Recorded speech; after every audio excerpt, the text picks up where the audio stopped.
नमस्ते। मैं डॉक्टर आदित्य हूँ, consultant PT medicine eight Shaliya scan and diagnostics Lucknow. आज मैं फर्स्ट ट्राइमेस्टर अल्ट्रासाउंड के बारे में बात करूँगी, जिसे हम routinely level 1 ultrasound, early anomaly scan या एनटीएबी स्कैन भी करते हैं।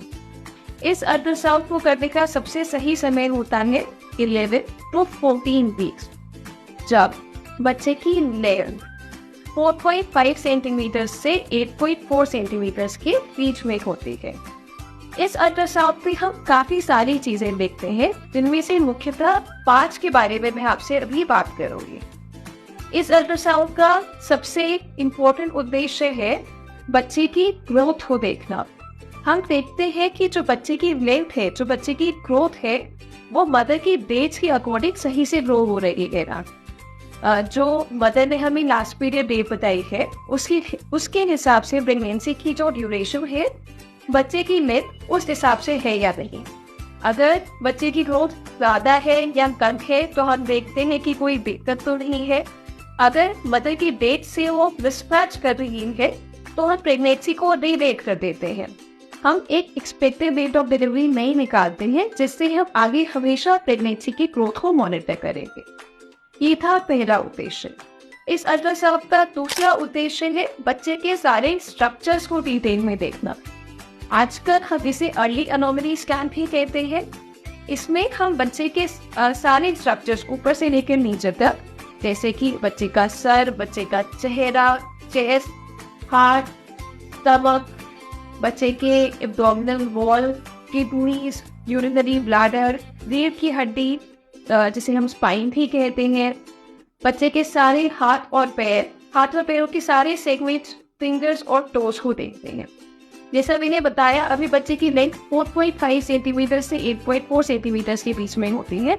इतने बड़े स्ट्रक्चर्स में हम जितने रेजोल्यूशन से सारे स्ट्रक्चर्स देख सकते हैं, हम देखते हैं। डिटेल में हम फिर से 5th मंथ में देखते हैं। इस अल्ट्रासाउंड का तीसरा और इम्पोर्टेंट उद्देश्य है बच्चे में क्रोमोसोमल एब्नॉर्मैलिटीज का रिस्क कैलकुलेट करना। क्रोमोसोमल एब्नॉर्मैलिटीज क्या होती है? हम सभी क्रोमोसोम से बने होते हैं, जिनमें हमारा जेनेटिक मटेरियल स्टोर होता है। हम सभी में 23 पेयर्स ऑफ क्रोमोसोम्स होते हैं। 23 मदर से आते हैं, 23 फादर से आते हैं और बेबी बनते हैं। अगर बेबी की फॉर्मेशन के समय कोई क्रोमोसोम ऊपर या नीचे हो तो उसमें क्रोमोसोमल एब्नॉर्मैलिटीज हो सकती है। जो सबसे कॉमन क्रोमोसोमल एब्नॉर्मैलिटी है, उसे हम डाउन सिंड्रोम कहते हैं, ट्राइसोमी 21, जहां 21 क्रोमोसोम 2 की जगह 3 कॉपीज होती है। ये सबसे कॉमन एब्नॉर्मैलिटी है, जिसके लिए हम रूटीनली प्रेगनेंसी में सारे मदर्स को स्क्रीन करते हैं। इसकी स्क्रीनिंग में हम अल्ट्रासाउंड पे 5 चीजें देखते हैं इम्पोर्टेंटली।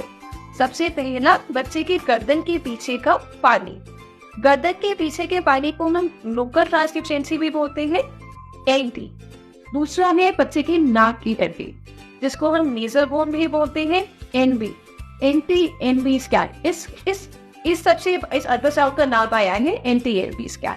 तीसरी चीज है बच्चे की हार्ट रेट, बच्चे की दिल की धड़कन। चौथा है बच्चे के हार्ट में एक पर्टिकुलर ब्लड फ्लो होता है, जिसको हम ट्राइकुस्पिड फ्लो बोलते हैं। पांचवा है बच्चे के पेट में एक इम्पोर्टेंट ब्लड फ्लो, जो डक्टस वेलोसस का फ्लो है। इन 5 चीजों के साथ, अल्ट्रासाउंड की बाकी स्ट्रक्चर्स के साथ, मदर की एज, मदर की पहली हिस्ट्री, फैमिली हिस्ट्री, हम इस सबको कंबाइन करके एक प्रोबेबिलिटी नंबर निकालते हैं कि अभी जो मदर के पेट में बच्चा है उसमें डाउन होने की कितनी प्रोबेबिलिटी है। इसको हम आमतौर पे रिस्क कैलकुलेशन भी बोल देते हैं। अगर हाई रिस्क आता है, हाई प्रोबेबिलिटी आती है, तो हम उसी हिसाब से पेरेंट्स को काउंसिल करते हैं। अभी तक हमने 3 उद्देश्यों के बारे में बात की।